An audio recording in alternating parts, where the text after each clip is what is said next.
Assalamualaikum warahmatullahi wabarakatuh. Kembali lagi bersama saya Arif. Baik, pada kesempatan kali ini saya akan sedikit membahas terkait dengan knowledge sharing. Silakan disimak.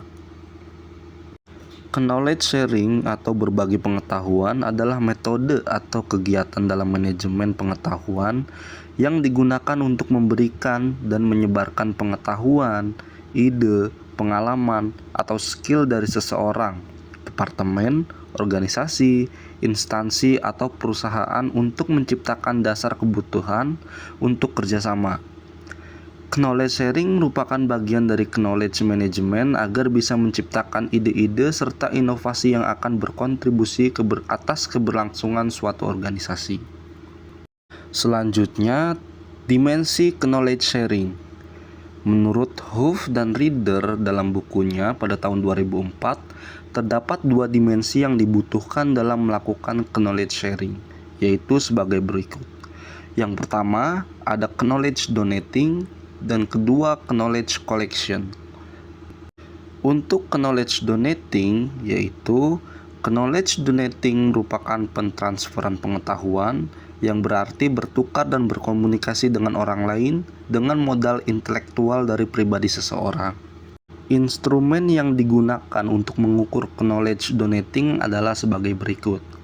Ketika kita membagi pengetahuan dengan rekan kerja dalam satu departemen ataupun departemen lain, ketika kita membagi keterampilan dengan rekan kerja di dalam satu departemen ataupun departemen lain, ketika kita mempelajari sesuatu yang baru, kita menceritakan hal tersebut pada rekan kerja dalam satu departemen ataupun departemen lain.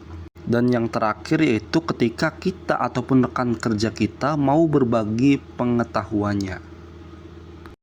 Sedangkan knowledge collection yaitu knowledge collection adalah mengumpulkan pengetahuan yang mengacu pada konsultasi dengan kolega untuk mendorong mereka berbagi modal pengetahuan yang dimiliki.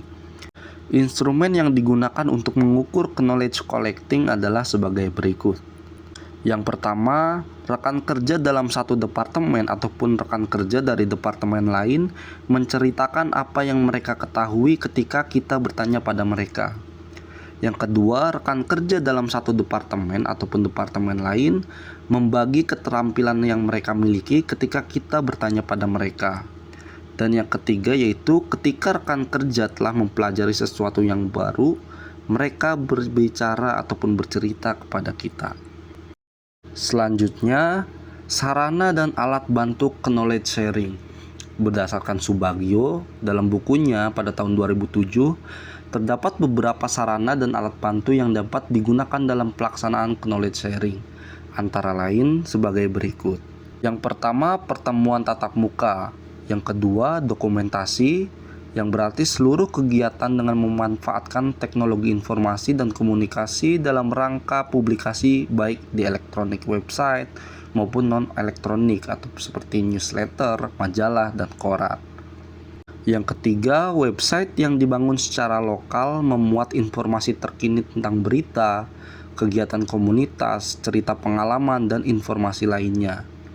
Yang keempat, diskusi elektronik, yaitu dapat dilakukan telekonferensi, email, blog, forum diskusi, Wikipedia, dan internet chatting.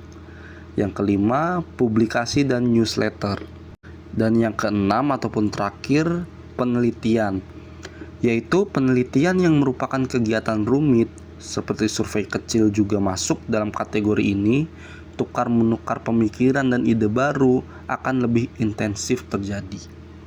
Selanjutnya, yang kedua yaitu faktor pendorong knowledge sharing. Yang pertama ada kesempatan. Kesempatan formal seperti pelatihan, tim kerja yang terstruktur maupun sistem yang berbasiskan teknologi akan memfasilitasi terjadinya knowledge sharing. Selain itu, kesempatan informal juga akan memfasilitasi knowledge sharing.